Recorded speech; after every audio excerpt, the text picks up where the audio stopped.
I like that raw emotion. Like when you were a kid and you woke up on Saturday morning and let's say you were into Barbie dolls and you had that doll that you've been your eye on for all of the whole year. You open that gift and it's that Barbie doll. That moment when you're just looking like you're just pure joy, pure awe, that's what I like to capture. Before we get into this episode, I know you've been struggling with the idea of starting your own business and launching a premium product that you know is going to transform lives. So I have a bomb resource for you. The man himself, Words Taylor, is going to help you launch your product or service for the clients who need your help right now. Now, you can't call yourself a business owner unless you are getting in front of new clients every single day, and Words knows exactly how to do that. All you have to do is tap in so he can teach you his 6-figure launch strategy that's produced over $5 million in client sales. So all you have to do is go to highticketlaunchsecrets.com. That's highticketlaunchsecrets.com and get into the free training. It's happening this week. So go to highticketlaunchsecrets.com and let's get into the episode. Welcome to another episode of the Work and Play podcast. I'm your host, Ariel, and I got the finest photographer in Atlanta. Can I say the globe just yet? Yeah, let's do The finest photographer on the globe here with me on the Work and Play podcast to share a little bit about his story. Now, the cool thing about this guy is he comes from an engineering background, right? And so one would wonder, what the heck made you transition from engineer, super duper logical, to photographer, which is super creative? And I'm sure you're going to be able to help us understand how those two merge. Definitely. So if you would introduce yourself, that would be wonderful. Thank you. I appreciate that intro. My name is Ramsey. I'm from Alexandria, Virginia, and then I recently moved to Atlanta in July. In July. And you moved to Atlanta in July for what? For photography, full time. Ain't that not the wonderful thing? Like, when it comes to the leap, first of all, there's so many people along my journey that I'm meeting who really like counted on themselves, like bet on themselves. Yeah. And when I meet people who I live in Atlanta, right? But transition from wherever the heck they were to Atlanta, I'm like, okay, you really, really like betted on yourself. Yeah, it was crazy because I had the thought of doing full-time photography for a while, like, cause I felt that I wasn't fulfilled in my job, and I probably battled with it for about like a year and a half or two. And then there was one day in March, I had listened to a sermon by Daniel Bridgeforth, who was a pastor in Arlington, Virginia, and it just felt like the whole thing was talking to me. And it was one of those things that kind of felt like God was upset with me. He was like, look, I done kept giving you all these signs. If you don't do it now, you're never gonna do it. And then that day, that was a Sunday, I was like, all right, I'm gonna do it. The next day, I wrote my resignation letter and turned it in. So April 1st, I was full-time entrepreneur. April 1st, 2021? Yep. Whoa, that was this year. Mm-hmm. And were you guys like out of Corona? Where was Corona at? Like, were you guys back in the office or still? No, so we were still working from home. Yeah, so, and the thing about it, some people was like, you're crazy, because my job, I was an educational consultant. So it was for a product that helped kids, elementary, middle school, high school, and college. But I was close to or made $100,000 a year, full-time remote. And they allowed me to move, so I can work anywhere in the world. And I was traveling like 80% of my jobs. People was like, you really want to leave this? And I was just like, yeah, like, because at first, I'm so used to being hands-on with community service with kids. That's what I like. And so transitioning using photography, I was like, okay, I'm not hands-on, but I use my camera to tell the story.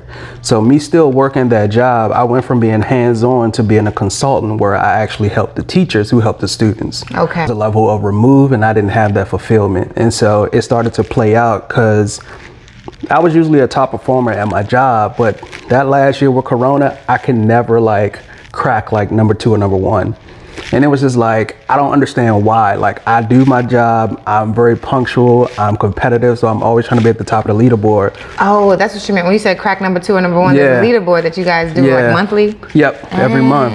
And it was like, for some reason, after a while, I just couldn't get to it. And I'm like, I'm doing everything that I do the same every month. You know, I'm improving, but I just couldn't get there. And it was something that was like, this is not for you no more. Like, it's time for you to leave or change or do whatever you need to do. And so once I kind of realized that, stopped arguing with God and just made the decision, it was love from there. Wow. I oftentimes think about that. Like, we're in the space of like the great resignation, right? And someone would definitely be like, why would you quit when you got the flexibility, you got the work from home, you got the pay? But for you, it sounds like in your soul, it wasn't sitting well with you anymore. That's what it was. Cause like my job, I had asked them to move. They allowed me to move to Charlotte. So I moved to Charlotte, and then it was only a couple months later I moved down here. Once I met Brandon and all that little circle. So can you talk a little bit about the pull then? Because I feel like on the surface, we got all the reasons why, like that you weren't hitting the leaderboard, like you're doing the same things every day. The work is, you're 2 steps removed from the impact. So like those are like the surface level ways to like assess, we're not happy, we want to leave.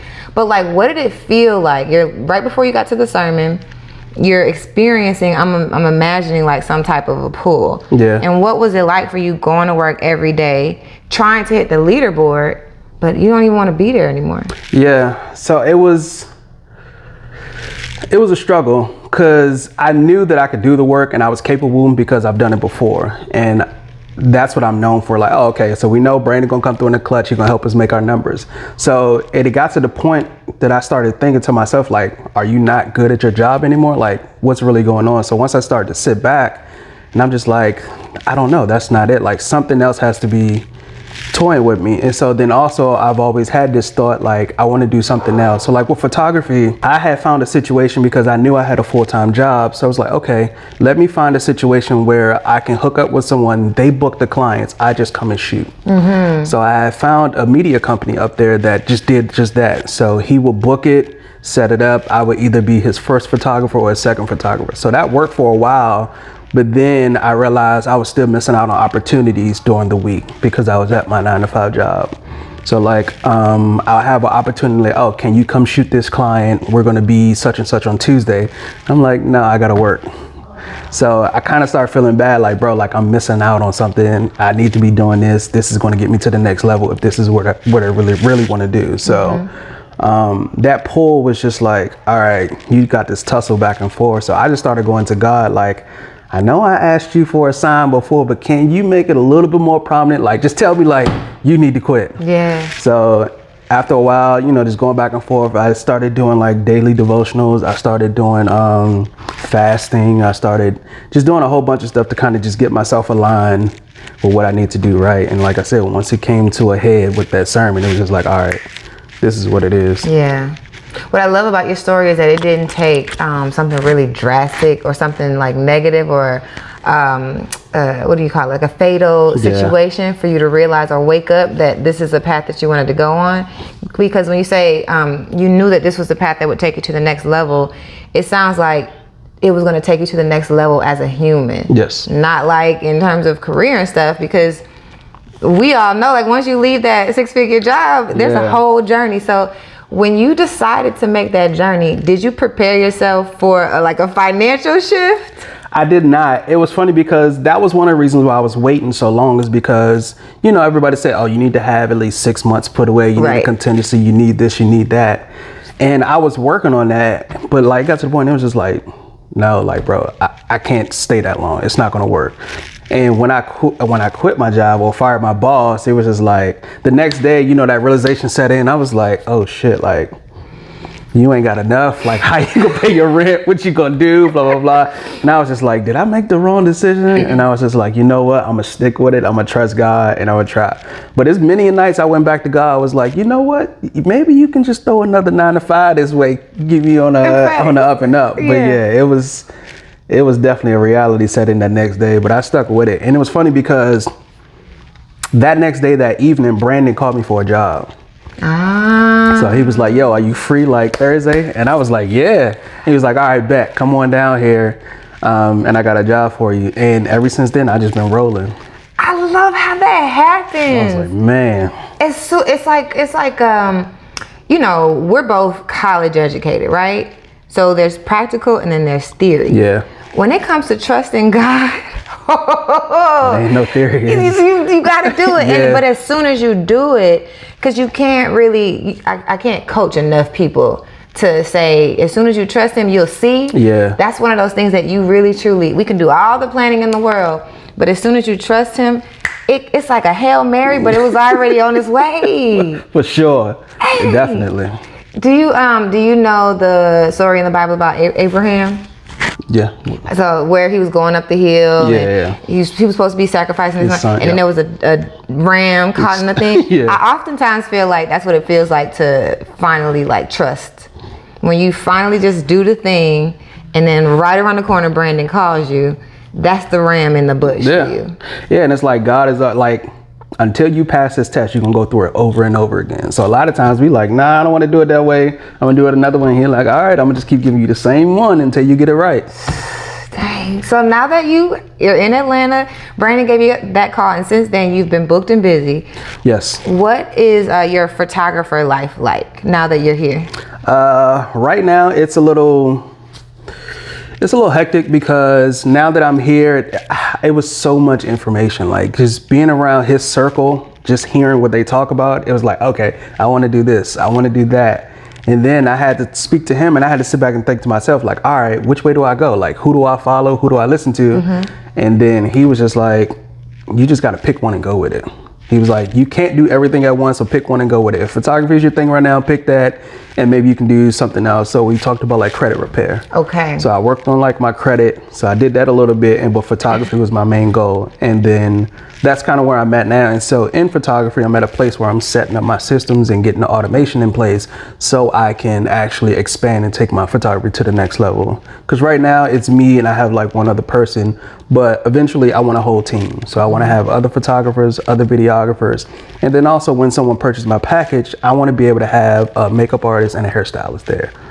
So when you come purchase, I'm like, okay, it's this price, but I can also show you the value because you're going to get these photos, we're going to do all this, and then you're going to get your makeup and your hair done. Yeah. So you can justify what you're spending so you can see the value. Yeah. Speaking of value, you were the first professional photographer, like in terms of that headshot that we did at the content creation boot camp where it was supposed to happen, but it didn't. But then it didn't. But anyway, and that photo I think really like was a bit of a catalyst for my professional brand externally, right? Because I think a lot of times people don't value photos, right?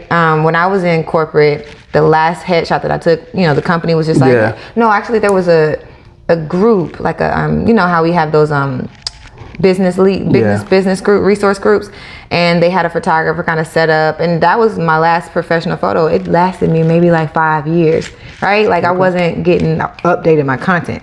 So when you took that photo of me, it just said like, let me start doing this more often. Like, ooh, are we gonna switch your headshot every quarter? Because it was so crisp. Yeah, and that was crazy because I wasn't supposed to be there at that event. That was an Orion event, and I came to help him out. And so I didn't even know that they had headshots on the flyer or whatever it was supposed to be. So when you said it, I was like, no, I'm not supposed to do headshots. But I was like, she seems nice. She was genuine when she came up to me. I was like, oh, if you need one, we can do it.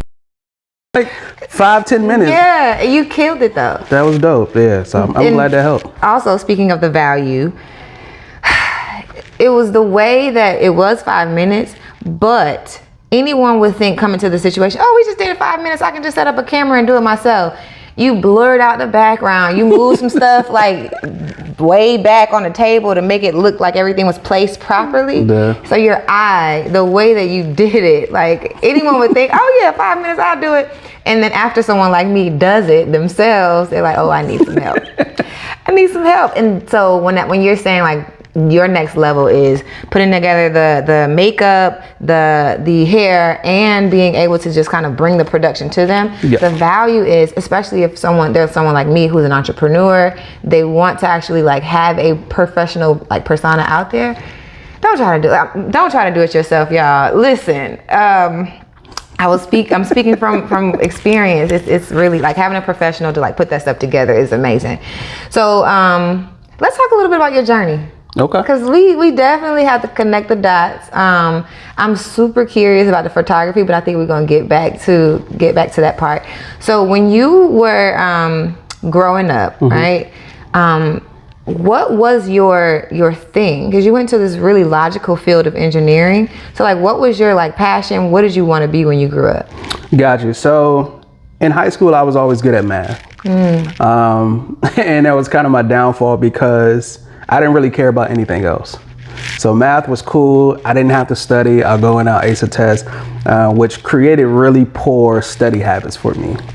And so when it was time to graduate high school, my mom was like, well, what are you going to do? And being inner city youth, single parent home, I really didn't know any successful people. And she was like, are you going to go to college or whatever? I'm like, I don't know. And it was funny because she was like, if you're going to be in my house, you're either going to work or you're going to go to school. And it was one Saturday morning, she woke me up early and she was like, you going to college. Like, we got in the car and we drove down to Virginia State University, and she was like, you're going to fill out the application right here and you're going to go to school. And so we went down early that morning. I took the test, I passed, and then they told me to write the essay. I passed. And then I had to take a math test to get placed, and I took it and I didn't do well. And my mom was like, no, you didn't try for that math test. And I was like, what do you mean? She was like, I know math is a subject, like you didn't try. And she asked the lady, could I take it over? And the lady let me take it over. And so they did that and I got placed higher. And she was like, now, if I can wake you up on a Saturday morning, you come down here and get accepted on the spot, like, what are you gonna do with your life? She was like, you have the ability, you just have not putting forth the effort.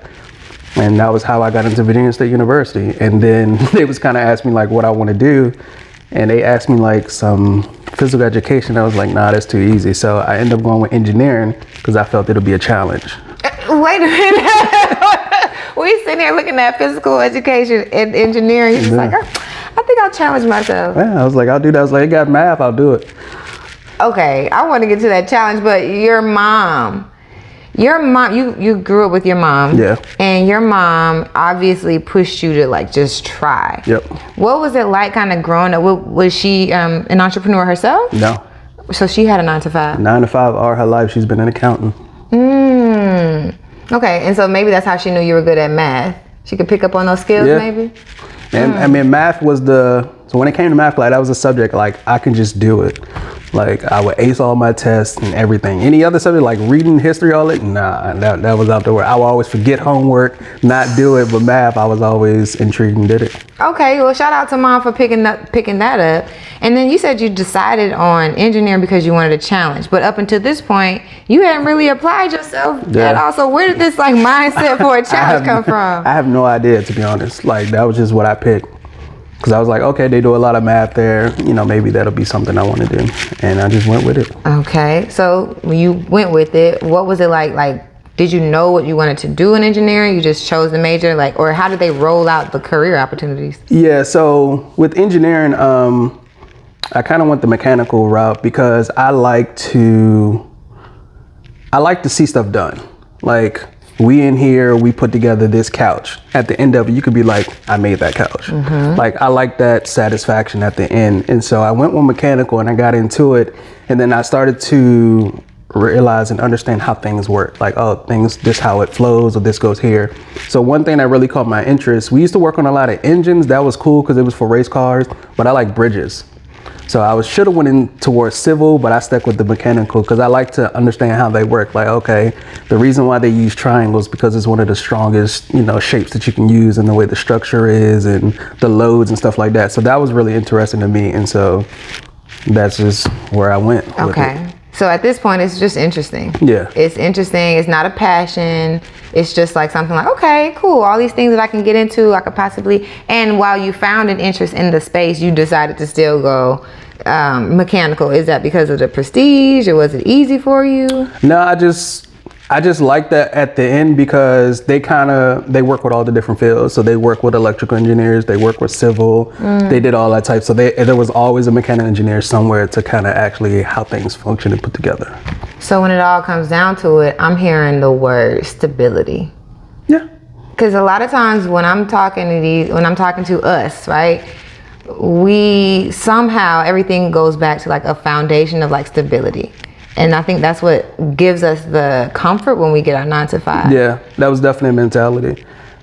Yeah, and then I like the part that they had. So they have CAD, which is like computer automated design. So I like that part where you can actually create the pieces and put them together. So let's say you wanted to build a car. Before we get there, we got to do it in CAD to see if everything goes together. Then we can put it on a blueprint, and then we can actually start the building process. And so to be the person, we like at the end, like, oh yeah, like I put the screws in this and da-da-da and made that car. And you're like, what? Like, yeah. So it's just like the little things is like, I feel like I accomplished something great. I like it. You get to see what you create. Which kind of goes, it makes a little bit of sense. Like now, like you as a photographer, you get to literally like have an output, a deliverable, which a lot of times people don't get a chance to do. Yeah. And so when it comes to photography, I like that raw emotion. Like when you were a kid and you woke up on Saturday morning and let's say you were into Barbie dolls and you had that doll that you've been your eye on for all of the, the whole year. You open that gift and it's that Barbie doll. That moment when you're just looking like you're just pure joy, pure awe, that's what I like to capture. Because you can't get it back. But you have that memory. So let's say it's 10 years down the line, your mom or your dad passed, whatever, and I show you that picture again. All of that's going to come rushing back. Like, oh, we were in the house, the tree was over in the corner. I've been asking for that doll all this year, and this is what I got. Like, you can always play that memory over and over again. So that's what I like to capture. I love that. So for me, I'm seeing a bridge. Okay. I'm seeing a bridge between like the like emotional like moment and then like you 10 years down the line and like photography being able to create that bridge. And it makes me curious, why did you like bridges? I didn't ask like, why did you like bridges? I don't know. You have a community engagement bone in you. So we can kind of get back to the engineering side of you, but you have this community engagement bone in you. And a lot of initiatives are all about like bridging the gap. Yeah. Like if you think about like what was the first time you said like, because you have this community engagement bone and that's a bridge theme, and then like the way you explain like photography and how you bridge the gap between future self, past, and memory, like how that works, there seems like some nuance in it. So what was the first time you said like bridges is a thing? I don't know, but now that you mentioned it, I start to realize that I've used that word or that term before. Like I'm the bridge between two counterparts. Like I know when I was younger, with the community service, I did a lot of speaking. So I was the bridge between my friends who would just wear, t-shirts and all of that. And then the other friends who would wear like suits and be the professional. And then also I just thought about it. My home chapter for my fraternity, our nickname is the Bridge. So I never even thought about that before. There's so much. We gotta unpack it. There's so much. Now, one thing is, and you guys have to know this, Brandon and I have had plenty of conversations where we're spitballing, really, like brainstorming, and we get to a place where like, okay, that's a good question, but we don't never explore. I think this is a moment for us to like really like sit and think about it. But while we do that, let's talk a little bit about that fraternity. So you were in a fraternity while you were in college? No. So I didn't really know about it in college. So when I found out, it was a little too late. It was going on my senior year. And so I didn't get in because I was beyond the date. But when I graduated, I looked into it at home. So in Woodbridge, Virginia, there was a chapter of Kappa Alpha Psi. I went through that and I ended up becoming a member of that chapter. So it's called the Bridge. Okay, it's called the Bridge. So when you were in college, you didn't know about fraternities? So I just knew that they stepped. Yeah. But I didn't know the community service or none of the other aspects of what they do. Because my mom went to college, but she didn't finish. So she was just like, yeah, they have these group of black men who get together. So, for me being young, like a freshman, when I go in the yard, I see them stepping and they getting the girls. So that's all I knew. But then as I got older, going up in my years like a junior and stuff like that, I started to interact with people and they'd be like, oh yeah, I am an alpha, I am a Kappa, and we got to go do this weekend. Yeah. So I was like, oh, okay, so y'all do more than just showboat on the yard. And then there were a couple guys that I was close to, coming to find out they were Kappas. And so then I was like, oh, okay, so let me do my research. Then I started studying and found out they do community service, they're spiritual, they have a bunch of other things that they do. And I was like, okay, let me, inquire and see about it. But when I inquired, you have to kind of do it a year before, because by the time you inquire, it's already going on, that process in play. So I did it a little too late. So I looked into it once I got out. And so, it was one of the best things I did. Yeah. When I was in college, there were, I can't say two, there were the girls who, I say girl because I'm a woman, but the girls who knew they wanted to be a Delta when they were freshmen, and they went through the process like in sophomore year, I suppose. And then there was me, which I hate to say it, I never saw the value in it when I was in college. Gotcha. I'm a very like social butterfly. So I thought, and these are the things that I used to say, I feel bad, but I'm gonna have to say it now because I'm on my way here. But I used to be like, that's a high paid like friendship, because I'm like, I can make friends all day. I didn't have the term networker at the time, but I was a very big networker. And I found this other group called MLT, which took me in it was like a professional development group for college students. Okay. When I look at like the social capital that sororities and fraternities have, I think that's pretty dope, because it really does seem like a sisterhood or a brotherhood, especially since from a career perspective, you put your resume in, you're like, oh, you're a Delta, oh, you're Kappa. And so that social capital, I always wonder, like, did I miss out on that part? So for you said it was, best decision you ever made. What are some of those things that you feel like you got out of it intrinsically or experientially that you think is the best thing that you ever made? Got you. So for me, Kappa's done a lot. And I think, like you said in the beginning, it was like, I'm paying a lot just for a relationship. But what helped me is once I graduated and I did the grad chapter, I got a lot of wisdom from the older gentlemen. Like, okay, this is how you need to set up your bank accounts. This is how you need to do your jobs. Do you have a 401k? Oh, you ain't got a good suit? Go here. This is what you need to do. So a lot of those conversations came after, instead of just being on the yard and partying and things like that. So that helped me a lot because, like I said, growing up in a single parent household, Google was my father. So, anything I need to know, I'm Googling to see if that was, what it needed to be. So it helped me in that sense. And then it also helped me to give some structure to my life and just some prestige. Like, bro, when you step out, you got to make sure you look right, like have this in order, make sure your bow tie is right, make sure your clothes are. So it just kind of helped me put that in full motion and amplify what I was already doing.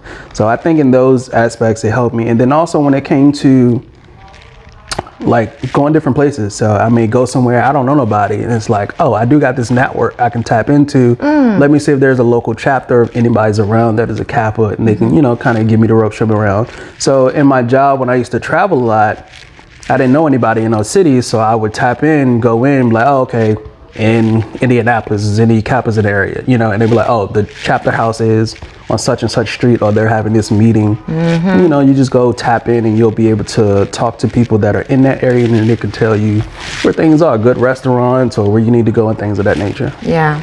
You mentioned it early on in like your process, like in the grad chapter, they were helping you also with like getting together your bank account, your resume, like from a career perspective. So were they instrumental in you getting like your first job? And was your first job in engineering?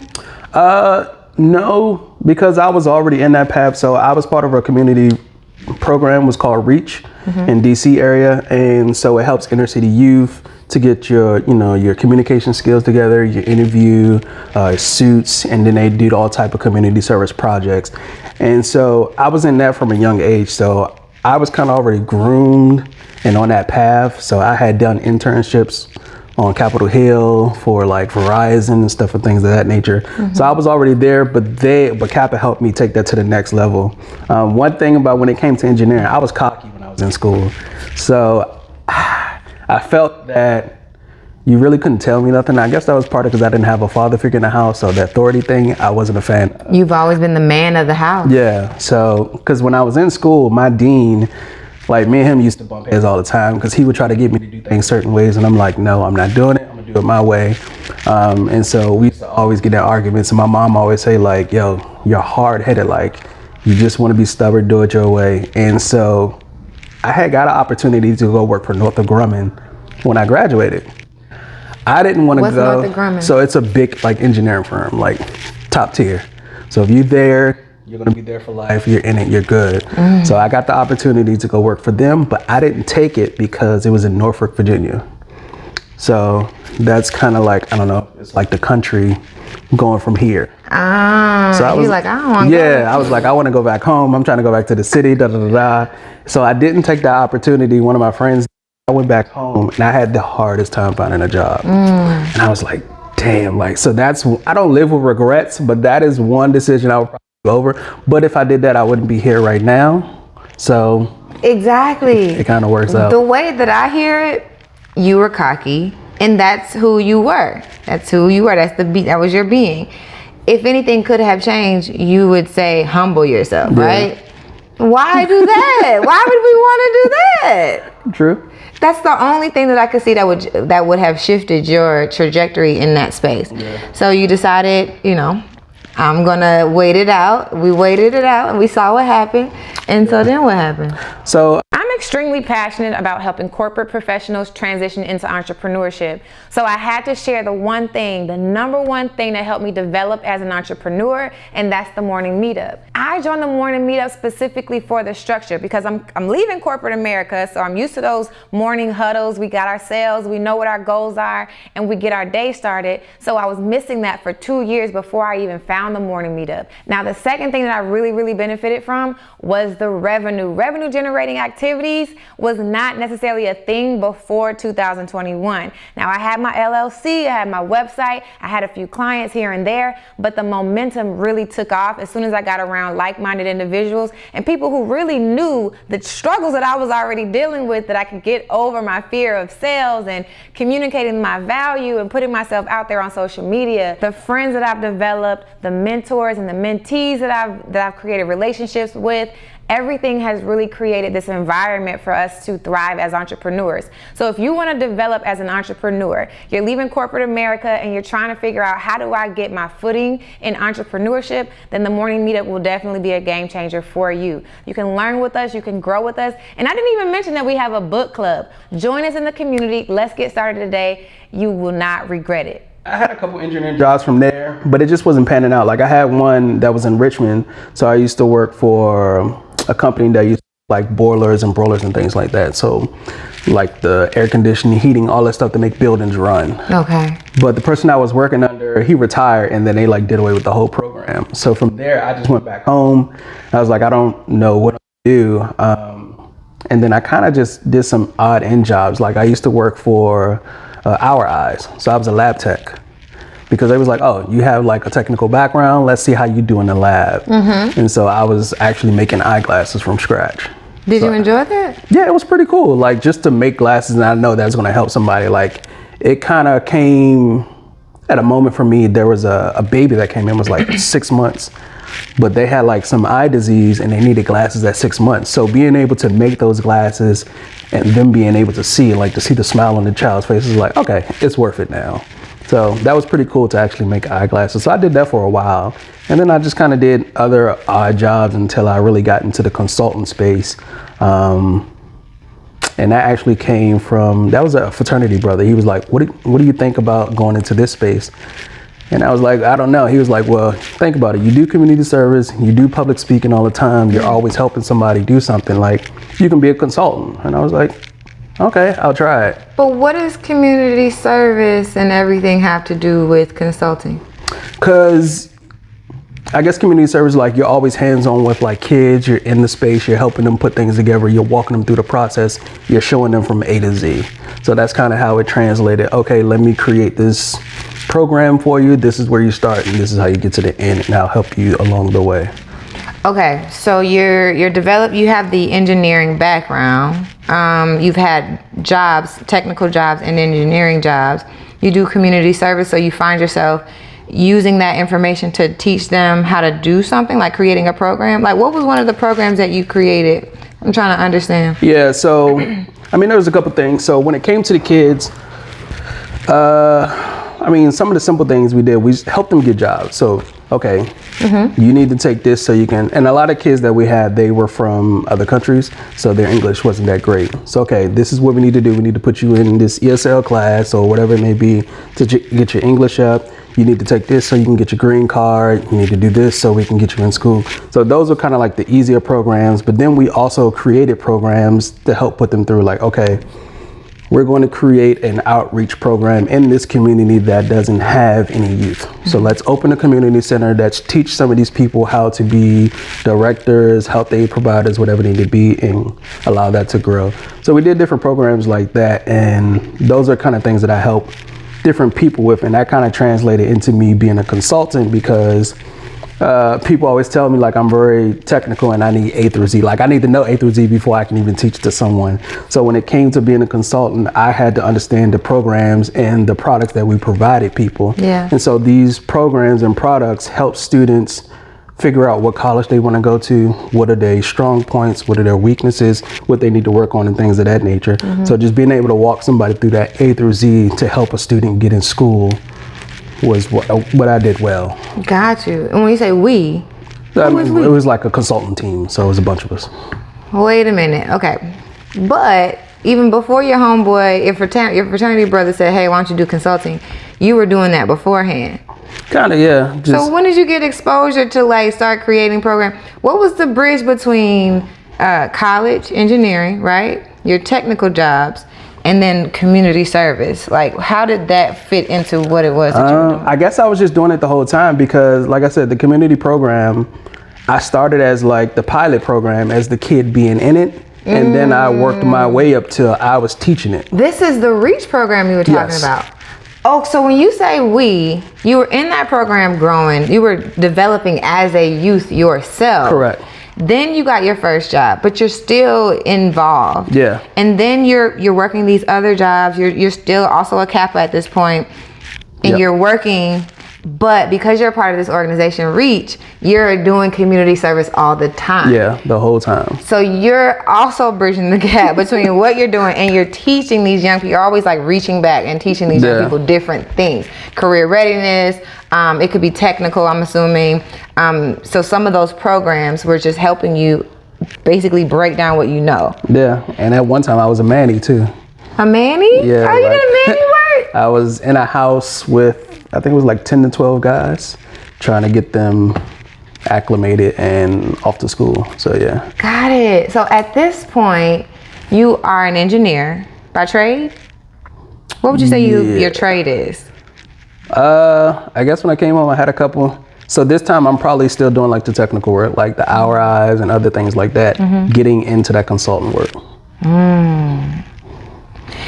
When I got into skills-based volunteering, I would call what you're describing skills-based volunteering. Are you familiar with the term? No. It's basically, so I learned about it when I was at my last company, and basically you get employees or people who have a skill set to go to the like homeless shelter or whatever, the foster care spot, to teach a thing, right? And so we were teaching career readiness as well. And in that process, I developed a program that would teach young people to go from homelessness to corporate. Okay. So for me, the way that I learned about how to develop a program for young people was through lots of questions and like understanding like what do they need in order for us to like get them a job and then make them be successful. What was it for you? Because you were also in inner city, you had grown up in the program. Yeah. What was it for you that you think made the programs that you were a part of a success? What made those programs a success? One, I would say the teamwork, and then two, I would say the people that came from it. So it wasn't outsiders like, oh, we're just going to implement this program. This is on paper. It was actually people from the inner city. Like, oh, this is what I went through. This is what I had to overcome. And they kind of helped us and shaped us like, this is what you can become if you do it. So I think those people who actually were part of the situation that we were in helped more than anything. Yeah. I used to find that the people who I had helped me, who had their own experiences with like homelessness or whatever, I feel like they had a really good knack for connecting with the young people. Even though I created the program, I was like, and they looked at me with certain trust. I developed that trust, but I never felt like I experienced what you experienced, right? And they bond with people differently that have that same experience. Exactly. So for you, because you got all the way to corporate and then you're reaching back to other inner cities, what was do you remember a time when like a young person was going through something. Either they were about to get kicked out of the program, or it's just one of those situations where you like, listen, bro, come on. But it resonated with your story. Do you remember a time where you were able to make that connection? There were a couple, because I think I resonated with them because I don't want to say like I was kind of like a cool kid. So like, even though we were, inner city, whatever it may be, I always had like nice shoes, I dress, polo, all of that stuff. So it was like, okay, I can relate to this guy because I'm in this situation, but he's always fresh. He always driving a car or something like that. So there were a couple times, and I'm actually close with a lot of them now, that I had to sit back like, yo, I know what you're trying to do, but like, this ain't working. Like, we got to take this another path. Like, I've been there before. I understand your situation with your mom or things or whatever it may be.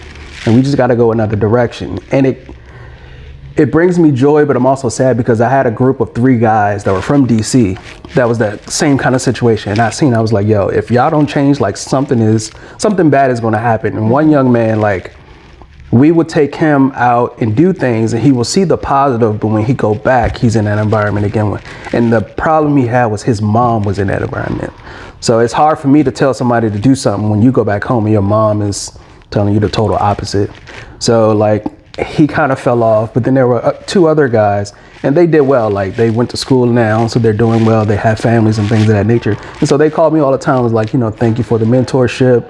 Like, I know it was hard at some time because I was being hard and I didn't listen, but what you taught me was like really helped me going forward. And we hook up from time to time to just kind of kick it, and they tell me all the time. So that brings joy to my heart for them. So there was a couple of moments that I can think of where a few guys that I can realize that I had an impact, and I still communicate with them today. Yeah. You at every corner for you, the impact is what kind of fuels you. And I'm thinking about like just the tangible part of the work that you do, which is working with humans. Sometimes it doesn't come until like 20 years later, right? Yeah. And we haven't even been on this earth to see a kid grow up, 20 full years. Well, actually we have. Now, yeah. Ooh, shoot. But we haven't been doing this work long enough to say 20 years we've seen the change. I'm thinking about the shift. For a man, I have no clue. And I'm not saying this from a disempowering perspective, but I'm a woman. Yeah. And you've transcended from a place where you were just an inner city kid. You got the education, you got the job, but then you started to shift to purpose, right? Yeah. When it comes to, like, and you kind of touched on it, when it's like the shift, the struggle for a male, for them to make that shift and for them to get out of the struggle, it could sometimes be their mom. What are some of the things that you've identified that would just on a principle level help young men kind of get out of that survival mindset and first get to a place where they're good and then get to a place where they can actually follow their purpose? Well, one, they have to know that they're in survival mindset.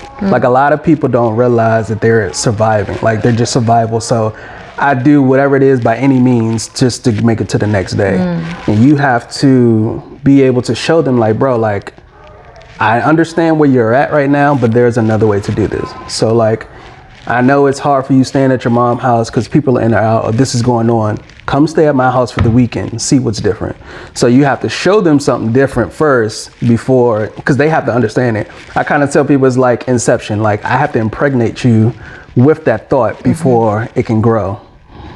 So, I mean, that's kind of what you do. And once you do that, then you'll see that them start to reach out and be curious and ask you questions. Like, oh, you really think I can do this? Oh, I heard about this, whatever it may be. It's kind of like the same thing when you get a new car. Like, at first you ain't never see that red Corolla on the road. Yeah. Now all of a sudden you see it everywhere. So once they have that thought, they can start to see different things. Kind of with the affirmations. Once you say it, you start to believe it. Yeah. Things start to come into your path. So I think that's the first thing. And then once you do that, then you can just kind of spoon feed them from there, little things at a time. Oh, okay, you're changing this. Let's think about this. Let's talk about the way that you dress, the way that you talk. I understand you talk with a slang, but when you're in front of certain people, you got to understand they're intimidated by you. They don't like that. this is how you want to talk. Not to say you put on your white voice, but you want to talk a little bit more professional. So, and then as you start to implement those things and they see results, then it starts to grow. Like, oh, bro, I got that job. I bet. Okay, now let's see if we can put some money away so you can get a car. All right, I did this, and then they in your ear now. Oh, what else you got for me? What else can we do? So it's just step by step. You got to just do those things. I love it. You kind of unlock my mindset, because when I'm working with young men, I do find it challenging. I have a passion, or I say a pull. I don't know what it is, but it's a pull to help young men. Okay. But I don't want to talk you to death. And I think when I left corporate, they no longer saw, like, I wasn't showing them like, oh, you here with us at the homeless shelter. What you doing? Sorry. Yeah. But what you just said, that kind of really is a good blueprint for at least young men, is you got to show, like, take them out of their environment, put them into yours, impregnate them with the idea, and allow them to start wanting more. A lot of times I think parents, especially like single mothers, we want to bash it down their head to, like, say, hey, this is what you need to learn, this is what you need to do. And even thinking to your mom, she plucked you out, like, we about to go to the school. I don't know if she knew what she was doing, but a lot of times single moms, they were just, what you gonna do with your life? What you gonna do with your life? And like, I know she was in survival mode. Like, she has kids, she's trying to make it every day on her own. So she's like, I gotta do whatever I do to put food on the table or to survive the next day. So yeah, but I definitely think that works for the young men. Are you an only child? No, it's 3 of us. I'm the oldest. You're the oldest. So when you grew up, did you grow up as like the oldest brother, like raising everybody, or what was the dynamic for you guys growing up? Yeah, so I am, 9 and 11 years older than the other 2. Oh. Yeah. You about raised? You like old enough to cooking noodles and stuff. So I was, the only child for a while, and then they came. So, but yeah, I definitely grew up helping. And then one dynamic that I had to I guess not dynamic, but one situation that I had to get into with my mom is I had to inform her that I'm not her boyfriend. Because being the oldest, a lot of things were dependent on me. And when it came to disciplining my younger siblings, a lot of times she came to me.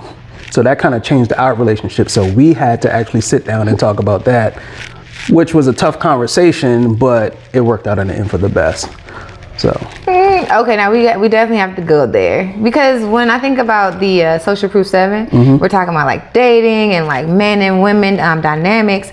So you being able to like get a light bulb, did it happen just that easy? Like you realized, oh, hey, my mom's trying to turn me into her boyfriend. I need to have a conversation. No, it wasn't quick, but after a while you realize that, like, you calling me every time such and such happens, or you want me to do this every time, or you know that I'm going to take care of it. Like, even though I'm a child, I'm a young man, but like, you're like, okay, my son is going to do it.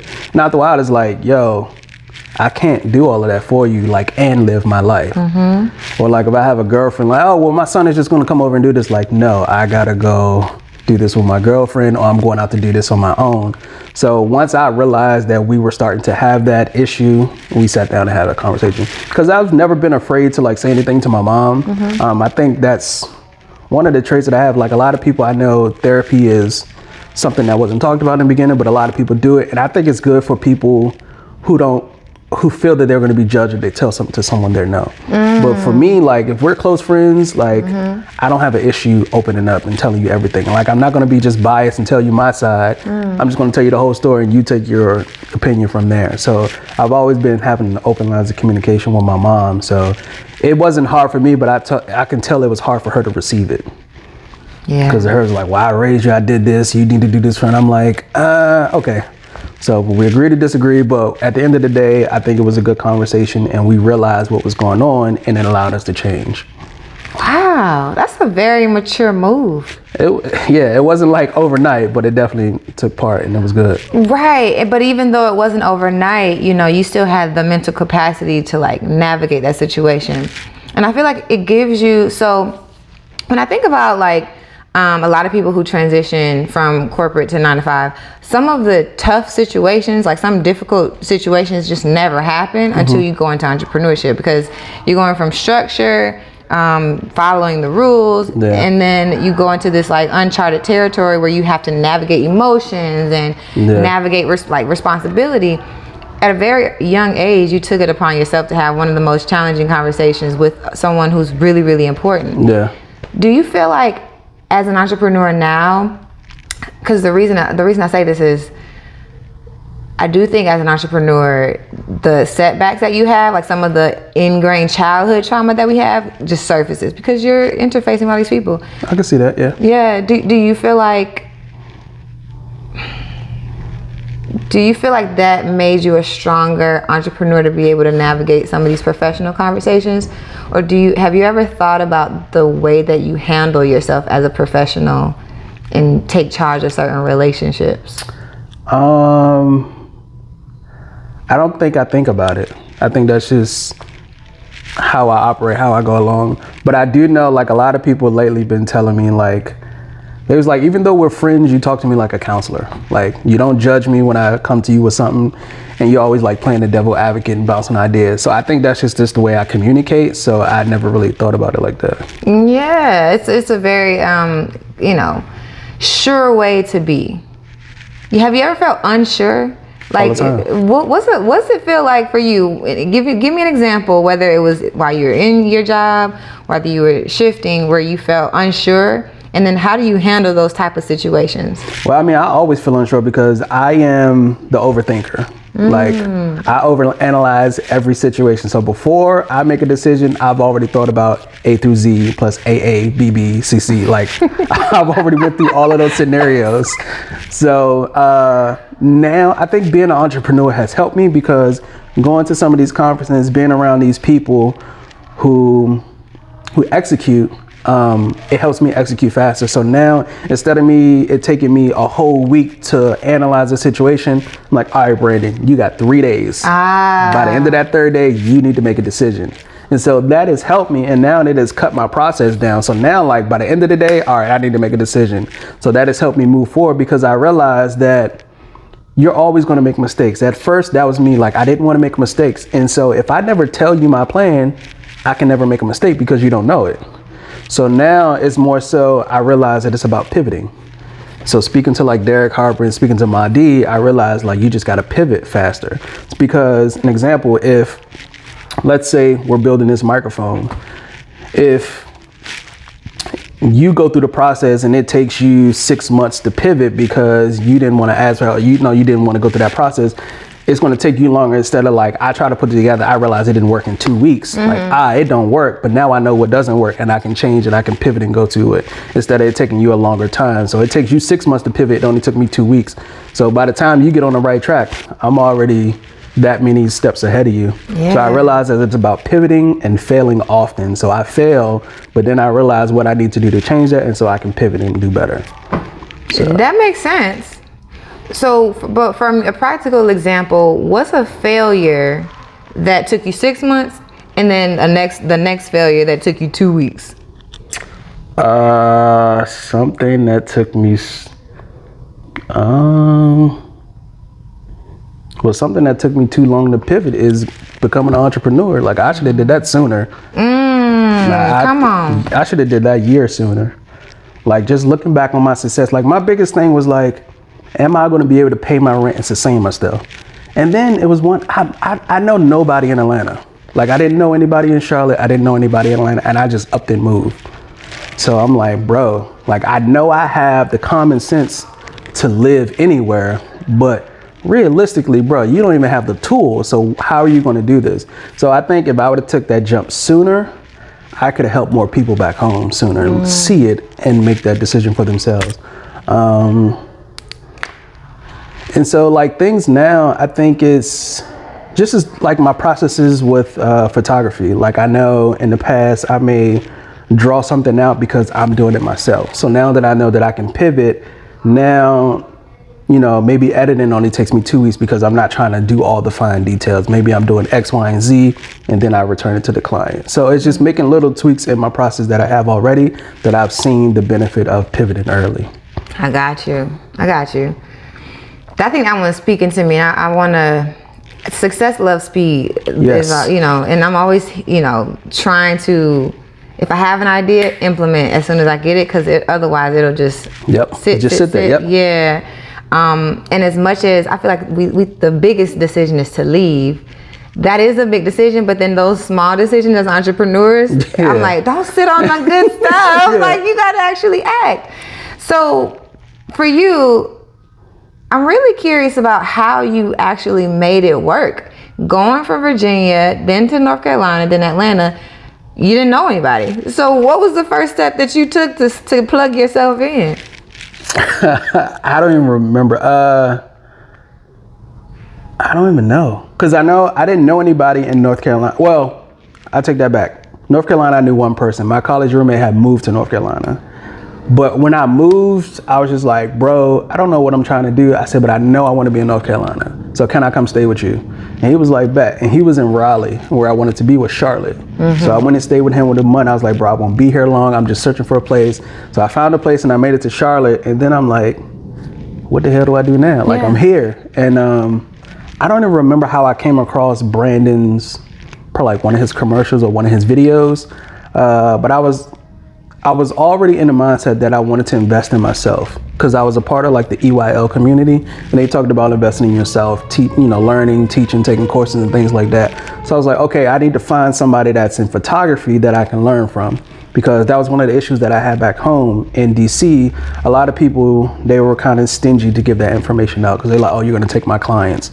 And I really just wanted to learn. So I don't remember how I stumbled upon Brandon, but I had that thought like, okay, maybe this is something that I can invest in, that is going to show me what I need to know.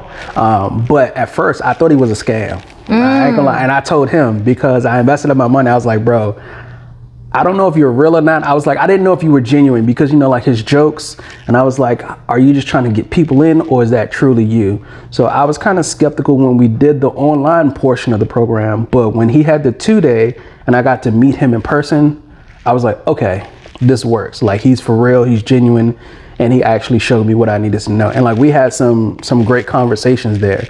And so from there, I was like, I'm glad that I made this decision. I'm glad that I made that connection.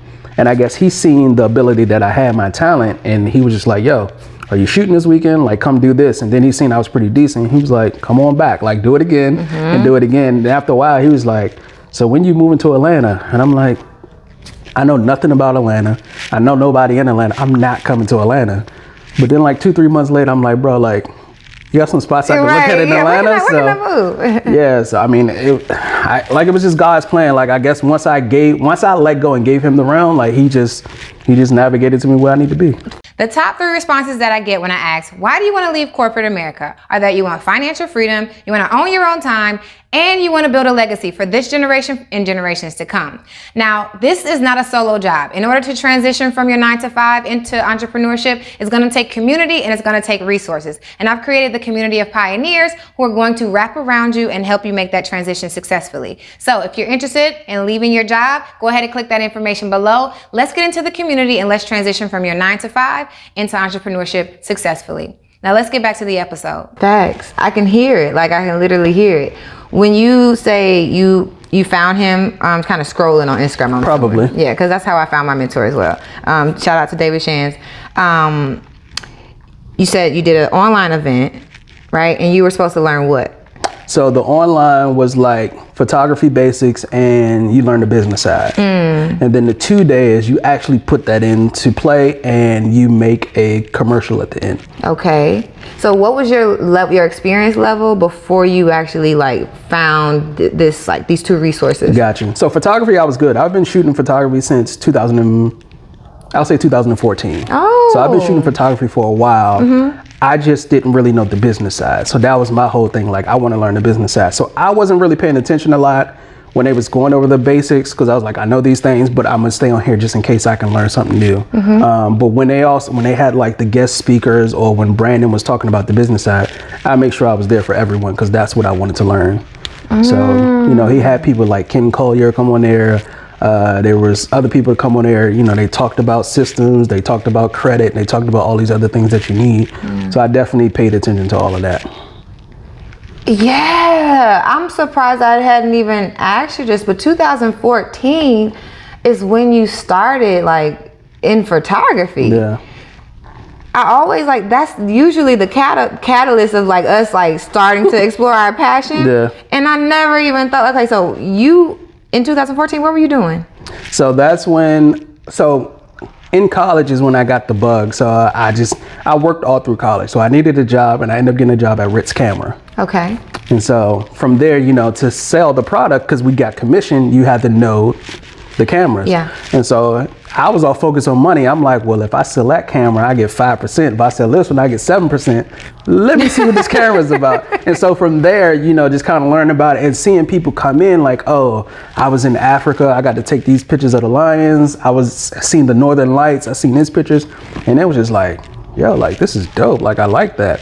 And then, you know, people come in, like, I captured this moment. This lady asked me to blow this picture up. Her mom died. This is the last one she took. And I was just like, And so from there, that kind of made the interest. 2014 is when I took it serious, because I had bought a camera before that, but being a Manny, one of the kids broke into my room. They stole my stuff. And my camera was a part of what they stole. And so from there, I had a moment. I was like, well, is photography just a hobby, or is it something that you want to pursue? And I was like, if it's something that you want to pursue, you go ahead and buy another camera. If not, we leave it here. And so I end up making that. That was probably my biggest purchase, because I think that camera was like $2,700. And I'm like, like, I never made no purchase like this before. And so I purchased that camera, and I was like, from now on, like, I'm gonna take this serious. And so that was in 2014. You made the decision in 2014. I want to just sit there, because like, you quit your job in 2021. Yeah. And the journey from 9 to 5 to entrepreneur started in 2014, technically. And I didn't even know it, yep. Right. It's like, life is a culmination of many decisions. And they, you know, even no decision is a decision, right? So you made that decision. From 2014 to 2021, I know there's a lot that happened in between there. Yeah. So what was the next shift for you that, like, just kind of, what happened? Did you just keep doing photography on the side? Was it always a part of a revenue source? Were you making money doing it? I have so many questions. At first, I wasn't making any money. I did it for the enjoyment. Like I say, you let me shoot your party, like, you opening the gift, I see that enjoyment in your face, and I can give you that picture. It's something you'll remember. So it was just for that. But then I started to realize, like, I was good at it. And other people like, yo, like, you're pretty decent. Like, do you shoot this full time, or do you do events? And I'm like, no, I just do it for fun. It's just a hobby. And so from there, I had a couple people like, you know, just come shadow me. Like, I'll go do this event, but I want you to just take some photos behind, and we can talk about it. We can critique them. And so from there, that's how it kind of grew. And then I realized, like, yo, like, I'm pretty decent at this. Let me try to pursue this. And so I think 2017 is when I actually did like the LLC and everything. Okay. And it was like, let's try to make some money from this. So it was slowly but surely. And that's why I said I found a company that can book the events, because I knew I had a 9 to 5. So I realized I couldn't do both. I was like, I'm at work. There's no way I can hop on a call with you at 10 o'clock when I know I got clients. So I was like, if I can find a situation that works for me, and it did, like, it was love, because I started out as his second shooter, and I actually met him at a community service event. So I was doing community service, and he had a couple people there, and he was like, oh, I see you do photography, let's talk. And from there, I did a free event for him. I didn't realize that I was adding value, but I was just like, I'll come out, I'll do an event. If you like my work, we can go forward. And so doing that, it just kind of built up. I was his second shooter, and then I went to his first shooter. Yeah. So.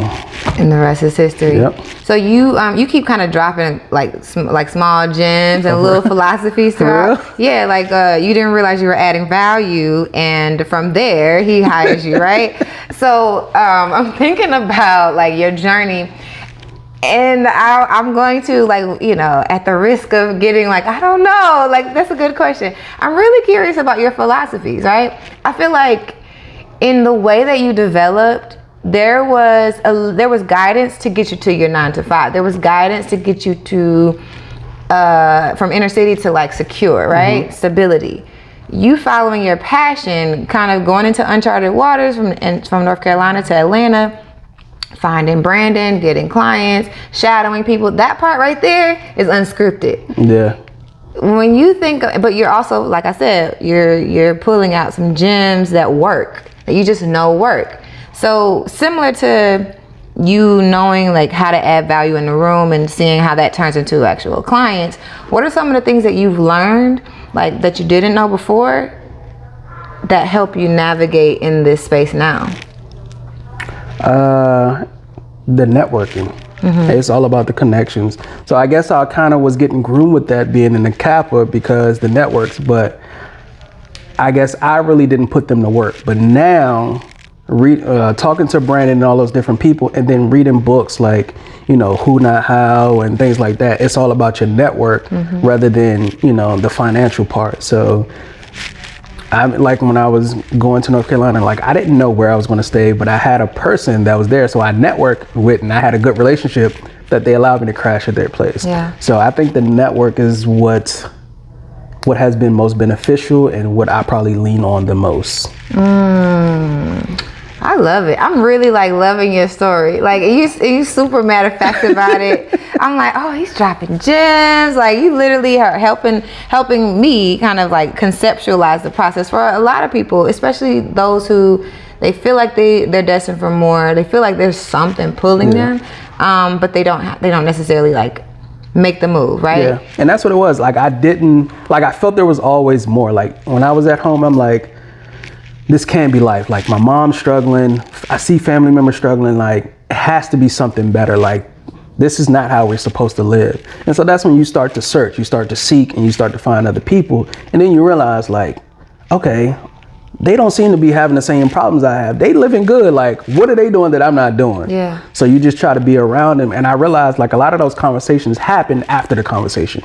So you have the conversation when you'll have this big group of people, but then when everybody leaving at the end, it's like 4 or 5 people left. That's when all the real gems are dropped. And it's like, okay. So I'm always around just listening. I may not know you, but I'm ear hustling. Like I'm trying to hear everything that you're talking about. And so like I said, I always knew that there was something more. And that's what kind of pushed me, because I'm like, my mom can't struggle for her entire life. Like, you know, like your family have these, you know, people with diabetes, diseases. I'm like, bro, like, I don't think we meant to live like it has to be something out there. And it was to the point, like I struggle with God, because I'm like, okay, does my family have a curse? And you know how you read in the Bible sometimes, like he may punish you and punish your whole bloodline. So I'm like, damn, is it something that a family member did that I'm getting punished for? Maybe this is my life. And so it's just like, I had a big tussle with God, and it's like, I don't know what's going on. This can't be life. But then like, he'll show you glimpses like, no, I'm not punishing you because of someone else, or no, you just got to change your situation. So once I started to get that understanding, I started to, you know, go a different direction, because my struggle now is, am I following my purpose? Like, do I know what my purpose is? So I ask myself that question probably weekly. Yeah. Like, are you operating in your purpose? And I'm like, sometimes I feel like I am, sometimes I feel like I don't. So I'm like, I don't know. So I feel like I haven't fully grasped it 100%, but I know it has to be with community service. I know it has to be with going back and helping people, and I know it has to be with youth. So I'm like, as long as I stay close to those 3 areas, I'm going to kind of be in it, and then I think it will ultimately just hit me in the face. Yeah. Well, then, as you brainstorm those different buckets, you mentioned your family having a curse. And in your response, I would love for you to like explain a little bit more like why you thought your family was cursed, because at the time you were making substantial money. You weren't walking in your purpose though. Yeah, but like I said, like you still see like your parents they're struggling. It's just like, it seems like it's always somehow like when things go bad, everything. It's just like, why is all this stuff continue to happen to us? Like, is it something I'm doing? Is it something you're doing? Or like I said, is it something that a previous generation done? So for a while I thought that, and I was just like, I don't know. Like maybe it was something somebody did, like my mom or dad, they did in the past life, and I'm just paying for it now. So, but I never just sat with that like, okay, this is what it is. I'm just going to be poor for the rest of my life.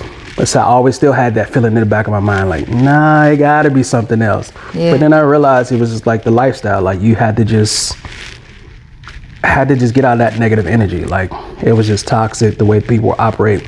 And a lot of that comes from just operate in survival mode. Like survival is not living. Like, and I tell people that all the time, and sometimes they get mad at me because I'm like, bro, like you're surviving right now. Like you just robbed Peter to pay Paul, but that didn't solve y'all whole situation. They just put a band-aid on it. And so once I realized like I didn't want to survive anymore, like I wanted to live and I wanted to thrive, like a lot of that stuff changed for me, like mindset, mentality, the type of people I wanted to be around, the energy and things of that nature. So that kind of just helped me.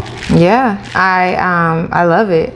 When I think about a challenge that a lot of people face, entrepreneurs, corporate who go to entrepreneurs for sure, is kind of like being in the presence of people who still are in that old mindset. So what was it like for you to leave to come to a whole different situation, but then still, it sounds like you're still kind of in contact with some people who may be suffering from small mindset syndrome, right? What's it like for you to navigate those relationships? Like, do you ever feel like you have to cut off a part of your past in order to be successful in your future? Some of those people I had to cut off because they were just negative. Like, I would tell them things, or I want them to do better, and they were just, nah, but it's gonna, I'm just like, all right, you're just gonna be a negative Nancy all your life. It's nothing I can do. I presented you with information, you don't take it, cool. But for others, no, like, I think that they're helping me because, like, I'm not super successful, but I think my success that I'm having so far is giving them confidence. Like, I know I speak to one of my friends and he just called me like out the blue. I'm like, yo, what's up? Like, you good? Like, I need to come home. He like, nah, bro, I just wanted to let you know, like, I'm proud of you. He was like, if you think about it, bro, you'd have moved to 2 new states and you're surviving, you're thriving, you're doing your thing, and you don't, without a 9-to-5. And he was just like, bro, like, I'm proud of you, keep it going. So I think it's kind of getting through to some of those people. So that gives me joy and lets me know, like, all right, I'm doing the right thing and I'm on the right path. So now I don't think I didn't have to cut off too many people in this journey. But I will say, I feel like I'm running a race now and I'm trying to catch my breath. Because I feel like entrepreneurship is a way faster pace than 9-to-5. Because 9-to-5, you're used to the structure. I can do this at 11 o'clock, I'm gonna do this at 3, and then I'm done for the day. Entrepreneurship, like, you're always going like, okay, I'm gonna do X, Y, A, B, C, like, and it's like constantly. So now I'm kind of like, okay, because at first I was struggling. I was like, damn, I gotta get these photos out, I gotta edit this, they want me to hop on this call, I gotta do a coaching call. I'm just like all over the place. But now I feel like I'm starting to catch my breath and I'm starting to get a nice pace that I can juggle and kind of handle everything. How did you find that balance? Structure. So what was it? I read the 4-Hour Work Week. So kind of like time blocking, and just kind of keeping some of the things that I learned as being a 9-to-5. Like, that structure that you have, you're working 8 hours and then try not to take your work home. So like, boom, I'm gonna work this time. After that, I'm done. Because at first I was working like 12, 1 o'clock in the morning. Then you wake up at 5 or 6 the next day. Don't feel fully rested, and then you're just like, just going through the day. So, and one thing I learned from my pastor, which is Daniel Bridgeford back in Arlington, she always said, be intentional with everything you do. So I'm not just going through life letting it whisk me along. I'm being intentional what I'm gonna do. No, I'm gonna take this step, I'm gonna go this direction, I'm gonna do that. And so I think me keeping that in mind and having that on my whiteboard helps me stay balanced. There's a myth that I feel like in Atlanta, when we look at social media, every entrepreneur is living this glamorous life. Yes. And while we are on the trajectory, I want to also be responsible with like the story. Like, what does it look like, right? So, because at face value, someone could be like, okay, you sacrificed your 6-figure job for your purpose and you ain't making no money. So what has been your journey financially, and then like how do you see your life realistically, like extrapolating? What's the earning potential of a photographer? Got you. So let's see, where do I want to start? So like the potential, I see I can make this a $1 million business, and I see that because of Brandon. Because I see that he was a photographer who kind of evolved into someone that was running a photography business, and now he's in the midst of evolving again. I don't know what he's going to be, but now he kind of works with like businesses and he's doing like the back end. So I see that, and I can actually reach out and touch him. So that lets me know it's possible for me, and that lets me know that I'm gonna be better than him because he's going to teach me what to do and what not to do. So I feel that that's going to propel me forward. My financial situation, it's crazy because when I was a 9-to-5er, I always thought about like, how am I going to pay my rent? I guess that's a thought that we always have. But being an entrepreneur, the first couple months, I ain't gonna lie, like I thought about that every damn day. Like, how am I going to pay my rent? Where's this money going to come from? How am I going to do this? They're going to come snatch my car, like whatever it's going to be. So, but as each month went on, giving it to God, like I realized that I was able to pay it. Like, yo, all right, I paid my rent this month. I don't remember how, but I paid my rent. So then I started documenting, like, okay, so I got Honeybook, which is a program that kind of documents all my stuff. Like, oh, I made $3,000 this month. Oh, I made $6,000 this month. So then it's like, okay, it's going from there, it's going up. And so now I'm to a point, like I was just thinking about it this morning. I was like, bro, like I've been an entrepreneur, 8 months? These last like 4 or 5 months, I haven't even thought about how I'm gonna pay my rent. It's just like, how much money can I make and how much value can I add to people? So it's kind of like, now I feel that my mind is shifting, getting away from that 9-to-5 mentality and going more into an entrepreneur. Like, even if photography didn't work, I feel that I can tap into other avenues that'll make me money. Like, oh, you can do X, Y, and Z, like the Toro cars, or if you want to be a consultant, like anything. And it's just like, okay, so I can see the shift happening. It's like, yeah, I can't go back. Like, and I know like my potential now I'm trying to do 10,000 a month. Right now I'm sitting like the 6,000 to 7,000 range, which is covering all my bills and giving me a little extra, but I want to be 10,000 so I can be comfortable. And then my next goal is going to be 20 a month. So what do you say for people who want to do that $10,000 a month before they quit their 9-to-5? I would say use what you have. So if you're a 9-to-5, use that. Have a structure. So that means that you're not going to have that much time to focus on your business. So that 2 hours that you got to go hard. Like there's no lollygagging. Like make sure you have a game plan before you get to that time frame. So like for me, like I know every day or every night I try to write in my journal, and then the journal it has like 3 things that you're thankful for, your priorities for the day, affirmations, and then it tells you like, what are you going to do tomorrow? Yeah. So I have those already written down. So by the time I get up, I'm like, okay, boom, I'm doing X, Y, and Z. And then that's just what you're going to execute on. So I think if you have a game plan going into it, you'll be able to do that. And don't even start with 10,000. Start with something small. Like, oh, okay, I want to make $100, a week, or $100 every 2 weeks. Do that consistently. I think, what was it, Mr. Finkland? I can't remember Kendall, I think is his first name. He was like, all right, if you can do it for 3 months and then go to the next one. So make sure you can do that for 3 months and then up your goal. Let me make $200 and you just go from there, and it'll just grow and grow. And then you'll realize what you can do and what you can't do. And like once you realize your weaknesses, then you can learn how to pivot and how to change those things. That's really sound advice, 100%. You do affirmations. I remember your last post, which was, it was tied to the Social Proof 7, but it was also you reflecting on the affirmations that you are now saying. Have you always done affirmations, or is this a new thing that you're coming into? So I played with it. So I guess spiritual Christianity, I have always went back, like a lot of things that we do, I realize it ties back to the Bible. And so one thing that I realized, because one question somebody had asked me is, when you all are in church and you sing out loud, why do you do that? Because I had a friend who was Muslim who asked me, he was like, we kind of say it to ourselves. And so I had a thought one day that it dawned on me. I was like, it's an affirmation. Because that song that we're singing out loud, if I believe that Jesus is going to do it, it will happen. So it's an affirmation. So I kind of like played around with them before, but being in Atlanta, I've been on them, because I'm like, everybody talks about affirmations. Or I was even talking to, Pushman Mitch, and he was like, before he got his cars, he had pictures in his home, like to remind him this is what my goal is every day. So I'm like, okay, like it got to be some truth behind it if everybody's doing this. So let me try this. So I did a couple when it started happening. I was like, oh yeah, let's flood this. So my mirror in the bathroom now, it's like all affirmations everywhere. And then I got them on the refrigerator, on my whiteboard. So it's like, yeah, I'm saying them every day now. Let's go. The power of affirmations, for me, is amazing. And I started learning things that I was speaking into existence, like even before I knew what it was. So like you said, like we just do them, and then we see them come to fruition, and we're like, oh yeah, I'm gonna do this a little bit more. Oh yeah, this is a thing. I really appreciated your last post, and it gave me an opportunity to share my affirmation and like to write it and look at it and see that not only do I believe like affirming myself is a thing, but I also love to say my affirmations out loud. I don't know, there's something about external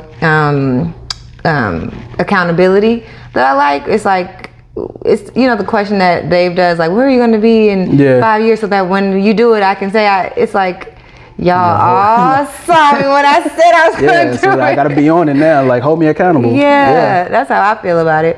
When you think about your level of success now, I feel like I kind of feel like we are I think about like the rap, like the hip hop era. Okay. And there were some like the gods, and then there were the mentors, and then there were the mentees. Gotcha. And I kind of feel like we've created, like this community that we're in, we've created a bit of a system of like pecking order, so to speak. Okay. Do you feel like, or what does it feel like to be like you're on your way? Like, what does it feel like to know that you're on your way? And do you feel like we've created another structure? Do you agree with that? Yeah, I feel that we're the next, I don't know if we're the next wave or we're within the next 2 waves of what David and all of them are doing now. Like, I feel that they're setting the standard, they've paved the way, and then the next wave is coming behind them. So I don't know if we're that wave or the wave behind that, but I know we're in there somewhere. So within the next, I'll say 2 to 3 years, we're going to be the ones doing the conferences. We're going to be the ones doing all of these ads and things that you see online and for social media. I think that's going to be us. Hey! I definitely see it. Come on, listen, Frank. I just wanted to make sure we're on the same vibe, because when I think about what I know my vision is for myself, it's really cool just being able to like sit and shoot the breeze with you, knowing that you're also on your job. Yeah. Right? Because I know I'm going to get to my vision. I just want to also feel secure in that the friendships that I'm building, they're also on their job. Yeah. And that I'm not going to be 5 years down the line at the pool by myself. That, we're going to be on the yacht together. Yeah, definitely. So when you think about what you're manifesting, and what you're like, when you become of the wave and you're in the vibe, and it's your turn, what do you call it? You're up next. Yeah. What is it that you feel like you're manifesting? And I know earlier we said, like, I know it's going to have a little bit of community engagement in it. I know it's going to have some photography in it. What type of conferences and stuff do you see yourself doing? I know whatever I do, it has to be for the next generation. Because I feel like growing up in the inner city, growing up in a single family home, there was a lot of things we weren't privy to. So like a lot of the information I get now, like about stock markets and credit and things like that.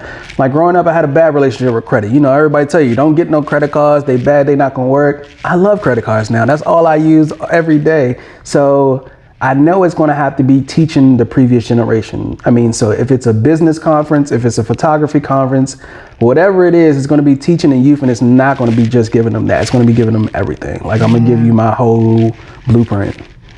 Like, yo, this is what you need. Like, you trying to get your mom out the hood? Okay, you got to take care of yourself first. We got to get your credit right, get you a place to stay, whatever. Like, I know it's going to have to encompass all of that. It's not going to be just photography or whatever I'm doing in the future. Yeah. You said, you gave it a bit more context by saying, like, okay, you trying to get your mom out of the hood? Yeah. And for me, it starts to give me a little bit of your why.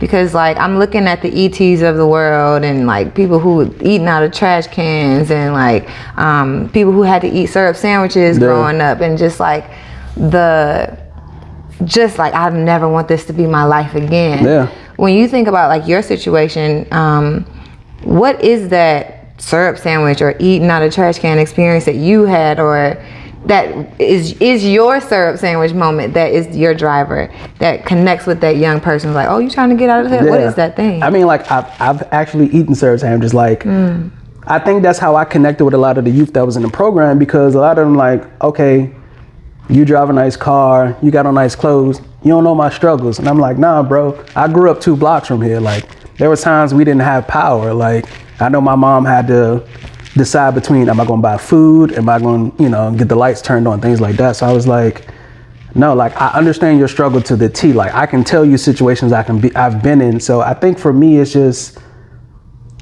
reflecting back, just seeing my mom struggle, like being a single parent, like taking care of 3 kids, like seeing the sacrifices that she had to take or the decision that she had to make. Like, okay, I'm gonna make this decision. Like I said, it's only gonna put a Band-Aid, but I'm gonna have to deal with this bigger issue in the end. And so now being older, seeing that she's having to deal with that bigger issue financially, like, no, I don't want that to happen to anybody else. And I feel like when I learn about stock market and stuff like that, like, bro, if I'd have had this information growing up, like being a person who loves math, like I would have been astronomical right now. So I just think if I can be the gateway or the bridge that provides you all of that information, like, let me be it. Like, let me be the vessel. Yes, I'm with it. I'm with it. I see it. I understand why you do what you do. I really appreciate you just kind of like going through like the specifics, and also not being afraid to say like you trusted God. Yeah. Like I think a lot of times what I do is help people get the plan in place, but there comes a time where you just have to trust. Yeah. And it's hard, especially being a person that overanalyzes everything. I'm just like, God, like, I don't need you whispering. I need you yelling at me. Like, I need to know for sure.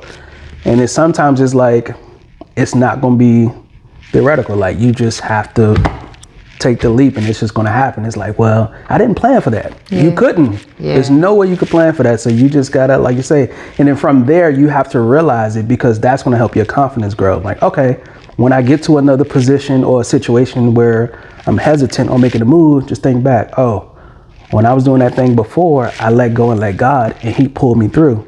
Try it again. Yeah. And then boom, that confidence, it's a snowball effect. This is going to get bigger and bigger. And after a while, you like, I ain't worried about that. God going to take care of it. But you're going to put the steps in place that you need to do and just let him do his part. Facts. Whew. Well said. Well said. So for you, you're in photography now. You're in the thick of it. You are really mastering your craft, and you have a couple other things on the side, but you're letting the main thing be the main thing.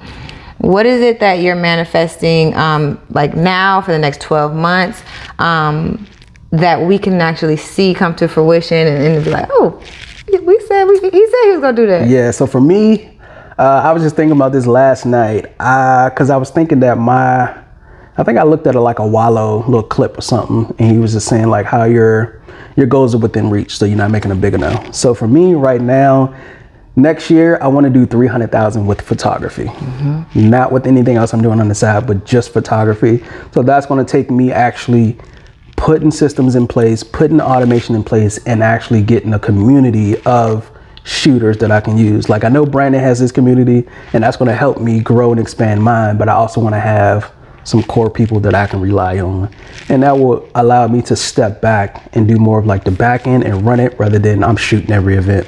Yeah. Because I know that I'm limited if I'm gonna do that. So if I'm gonna shoot every event, I probably won't even be able to make like 100,000. But if I put other people in place, I'll be able to expand that. Yeah, and duplicate yourself. Yeah. And let's not forget, like, we are humans, and we have things and whole lives outside of the business that we run. So what is it that you're manifesting for yourself personally? So personally, I want to find a young lady I can chill with. So I'm single. I don't know nobody down here, so I need to find out the avenues that I can use to kind of get in their presence besides like going to a conference. So if I can find places to hang out, I don't know, events to go to. Yeah. Somebody even told me about dating apps, but I don't know too that, because they said it's a little shaky in Atlanta, so I don't know yet. You know what? You're gonna have to trust. I'm gonna try. You're gonna have to trust that, because I live in Atlanta, and people say like, how is it dating in Atlanta, girl? You know, and I'm like, I've never had an issue. Like I have never had that issue. My ecosystem of thought has nothing to do with any of the stuff that y'all experience on these apps and in real life. And I know it exists. It's not to say it just doesn't exist in my world. And I think that's because I've trusted that everything's going to be fine. So I think whatever avenue is going to be, I think the Patreon might have a little bit more about what it is that you're looking for. Because if you're trying to get with the hottest photographer in the game, you're gonna have to come correct. Sure. I've seen how you live, you know, standards, and I've seen the quality of work that you actually put out there. So as we all aspire to like just be our best self, you know, we want to attract that and whatever avenue that comes from. Yeah, and I realized I'm gonna have to get out the house. Have you ever? I was looking at Netflix last night because I don't normally watch TV, but I looked at, what is it, Really Love? Have you seen that? Nope. So it's about a black movie. It's a black movie about a black couple, and then in there was an artist who was Michael Ealy, and he was talking to his friend, which is the guy. What is it? Kofi, I think is his name. Okay. The tall, dark-skinned guy. Keep going. So he was like, hey guys, it's Ariel from the Work and Play podcast. If you're getting any value from this channel, and I mean anything from the tutorials to the podcast to the random videos that you see on this channel, then I just ask that you do one thing. Please subscribe. Subscribe and share this to anyone that you think this resonates with, and drop a comment below so I know what other things that you want to see next. Now let's get back to the episode. because he was trying to be inspired for his work because he was an artist. And so he was saying, if you want to be inspired, you got to get out and do things. You can't sit on the couch and expect your muse to pop up. So I felt like he was speaking to me because I'm like, I'm always in the house doing stuff. So I actually have to go outside and meet people. So if I'm gonna find my muse. So if you're out there, I'm looking for a muse. Yeah. We're taking applications for muses. Listen, but you also have to have your eyes open, because remember we talked about that situation where he was so ingrained in what he was doing, he didn't even realize his wife was hitting on him before she became his wife. So we have to be mindful of those things. But being open, I think, all things considered, it's gonna come to you. Yeah, and I'm gonna be right here just to watch the journey. You're taking all that. Facts. Yes. So before we get up out of here, I always have to reach back to those who haven't yet made their shift yet. They are trying to figure out, like, what is it that about this whole like entrepreneur thing, that is it for me, is it not for me? And if you would kind of give some clarity around that journey, and how, and your take on what they need to do to progress. Got you. I think when it comes to entrepreneurship, now it's not going to be for everyone, but I think everyone should dabble with it. Like, even if you have a 9-to-5, there should be something that you're doing on the side that gives you that fulfillment, because it's going to teach you things that you're not going to learn in your 9-to-5, because in your 9-to-5 situation, you're having someone control the overhead. As an entrepreneur, you have to think about all those things. So I think if you have a 9-to-5, doing some type of project or something that is into entrepreneurial space will help you advance in your 9-to-5. And you can do both. Knowing what I know now, I could have did both. It wouldn't have been in the job that I was at because too much was required of me. But if I would have took a lesser job or went somewhere else, I probably would have been able to balance. So I would say in that space, you can do both. You don't have to do one or the other. And you don't have to listen to all these people out here who kind of give a negative aspect on a 9-to-5. But if you're going to do this entrepreneurship 100%, like, you can't be lukewarm. So like, referring back to the Bible, like, you either cold or you're hot. You can't be lukewarm because it's going to be spit out. So you have to go 100% balls to the wall. Like, I have to jump in full throttle. So definitely do that, but also trust yourself, your gut, and trust God, man.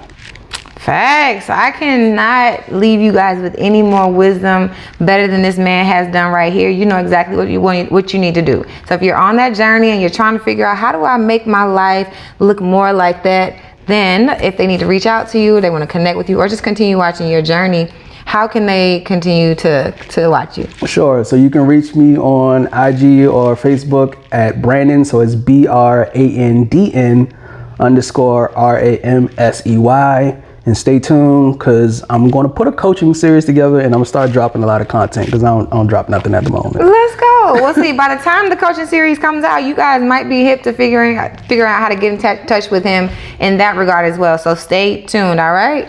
Thank you so much, Brenda, for joining me. I appreciate it. Yeah, and thank you for watching, guys. Until next time, I'll see you next week. Peace.